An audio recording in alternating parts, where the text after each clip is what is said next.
नमस्कार. डोंगराळे येथे एका लहान बालिकेची अत्याचार करून हत्या करण्यात आल्याचं प्रकरण संपूर्ण देशभर गाजलेलं होतं. नागरिकांनी डिमांड केलेली होती की विशेष सरकारी वकील ॲडव्होकेट उज्ज्वल निकम आणि फास्ट ट्रॅकमध्ये हा खटला चालवावा म्हणून. आज त्या संदर्भात पहिल्यांदाच मालेगावच्या या न्यायालयामध्ये विशेष सरकारी वकील ॲडव्होकेट उज्ज्वल निकम इथे आलेले आहेत. आता ही केस कुठल्या स्टेजला आहे, किती साक्षीदार तपासले जाणार आहे, फास्ट ट्रॅकमध्ये चालून किती दिवसात हा निकाल लागणार आहे वगैरे सविस्तर माहिती आपण विचारूया ॲडव्होकेट उज्ज्वल निकम यांना. सर, आज सुनावणी झाली, काय नेमकी परिस्थिती केसची? नाशिक जिल्ह्यातील डोंगराळे हे गाव हे मालेगाव तालुक्यात येतं आणि येथे एका ज्या लहान 4 ते 5 वर्षाच्या लहान चिमुरटीवरती जो अतिशय अत्याचार झाला होता आणि त्यानंतर त्या आरोपीने तिचा खून देखील केला, त्या खटल्याची सुनावणी ही सोमवारपासून सुरू होणार आहे.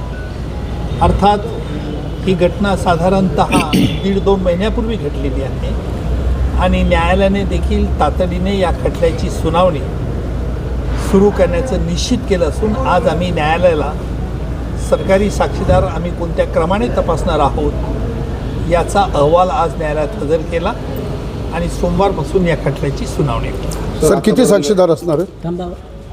पहिल्या दिवशी आम्ही एकूण 5 साक्षीदारांची यादी दिलेली आहे आणि दुसऱ्या दिवशी 4 साक्षीदारांची यादी आतापर्यंत दिली आहे. जवळपास 16 नोव्हेंबरची घटना होती. या त्यानंतर न्यायालयात नेमकं काय काय घडलं? 16 नोव्हेंबरला ही दुर्दैवी घटना डोंगराळे या गावी घडली होती. त्यानंतर पोलिसांनी तातडीने तपास करून मुदतीच्या आत आरोपपत्र येथील न्यायालयात मालेगाव न्यायालयात दाखल केलं आणि न्यायालयाने देखील आरोपाची निश्चिती करून या खटल्याची सुनावणी नोव्हेंबरनंतर साधारणतः आता 2 महिन्याच्या आत या खटल्याची सुनावणीला सुरुवात होत आहे. ही चांगली गोष्ट आहे. तर सुनावणी फास्ट ट्रॅक पद्धतीने होत.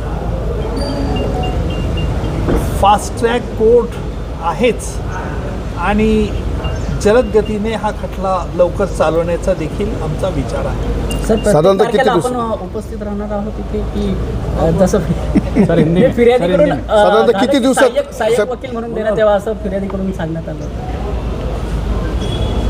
फिर्यादीतर्फे काही वकील आहेत की नाही याची मला आत्ताच कल्पना देण्यात आलेली आहे आणि मी निश्चित त्यांचं देखील मदत घेईल.